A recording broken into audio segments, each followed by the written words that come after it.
കല്ലടയെന്ന് പൊതുവെ പരാമർശിക്കപ്പെടുന്ന പ്രദേശം കിഴക്കേ കല്ലട എന്ന് പറയുന്നത് ഇപ്പോൾ കൊല്ലം ജില്ലയിലെ ഒരു പഞ്ചായത്താണ്. പണ്ട് കല്ലട എന്ന് പറഞ്ഞു കഴിഞ്ഞാൽ കിഴക്കേ കല്ലട, പടിഞ്ഞാറേ കല്ലട, മൺട്രോതുരുത്ത് എന്നിങ്ങനെ ഈ 3 പ്രദേശങ്ങൾ ഉൾപ്പെടുന്ന ഒരു വിസ്തൃതമായ ഒരു ഭൂവിഭാഗമായിരുന്നു.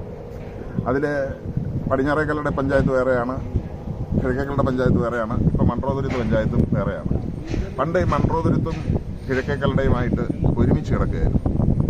അങ്ങനെ ഇരിക്കുകയാണ് മൺട്രോതുരുത്തിലെ എന്ന് പറയുന്ന പ്രദേശത്തിന്, അന്ന് മൺട്രോതുരുത്തൊന്നും പേരൊന്നുമില്ല, മൺട്രോതുരുത്ത് പ്രദേശത്തിൻ്റെ കൃഷിയോഗ്യമാക്കുന്നതിന് വേണ്ടി മൺട്രോ സാഹിബ്, നമ്മുടെ പ്രസിഡന്റ് ആയിരുന്ന, തിരുവിതാംകൂറിൻ്റെ പ്രസിഡന്റ് ആയിരുന്ന മൺട്രോ സാഹിബ് 1808 അദ്ദേഹം ഇവിടുത്തെ പ്രസിഡന്റായിട്ട് തിരുവിതാംകൂർ വരുന്നത്. അതിനുശേഷം അദ്ദേഹത്തിന് മൺട്രോതുരുത്തിനോടൊരു പ്രത്യേക സ്നേഹം തോന്നുകയും മൺട്രോതുരുത്ത് അദ്ദേഹത്തിന് അന്നത്തെ റാണി അദ്ദേഹത്തിന് മൺട്രോതുരുത്ത് സംഭാവന ചെയ്യുകയും ചെയ്തപ്പോൾ മൺട്രോതുരുത്തിൻ്റെ ഒരു വികസനത്തിന് വേണ്ടി, മൺട്രോതുരുത്തിൽ കൃഷി വികസിപ്പിക്കുന്നതിന് വേണ്ടി കല്ലടയാറിനെ ഒന്ന് വഴി തിരിച്ചുവിട്ട് അഷ്ടമുടി കായലിൽ കൊണ്ടുവന്ന് ചേർക്കുന്ന കല്ലടയാറിന് ഒരു കൈവഴി വെട്ടി. അത് പുത്തനാറ് എന്നാണ് അറിയപ്പെടുന്നത്.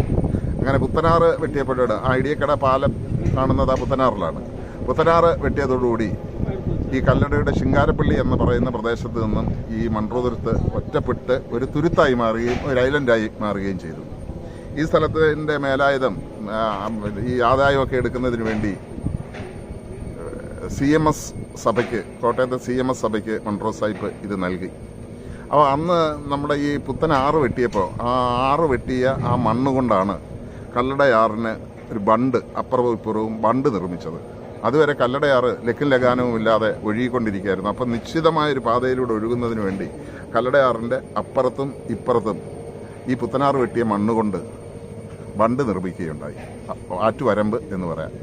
അപ്പം അതിനുശേഷമാണ് കൃത്യമായ ആ ബണ്ടിനുള്ളിലൂടെ കല്ലടയാറ് ഒഴുകുകയും വെള്ളപ്പൊക്കം നിയന്ത്രിക്കുന്നതിന് വേണ്ടി അമിതമായി വരുന്ന ഒരു എക്കലൊക്കെ സംഭരിക്കും, അങ്ങനെയൊക്കെയുള്ള ഒരു വലിയൊരു പരിപാടിയായിരുന്നു മൺട്രോ സാഹിബിൻ്റെ. അപ്പോൾ 1930കളിലാണ് ഈ തിരുവിതാംകൂർ സർക്കാരിന് CMS സഭ ഇത് തിരിച്ച് എഴുതി കൊടുക്കുന്നത്.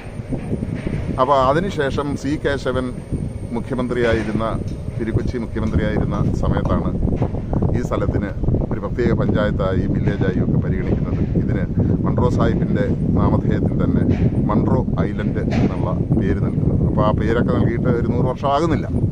അപ്പോൾ ആ മൺട്രോ തുരുത്തിൻ്റെ തൊട്ട് ചേർന്ന് കിടക്കുന്ന പ്രദേശമാണ്, അല്ലെങ്കിൽ മൺട്രോതുരുത്തിനെയും പെരുമണയും വേർതിരിക്കുന്ന അഷ്ടമുടി കായലിൻ്റെ ആ പാലത്തിൽ വെച്ചാണ് 37 വർഷങ്ങൾക്ക് മുമ്പ്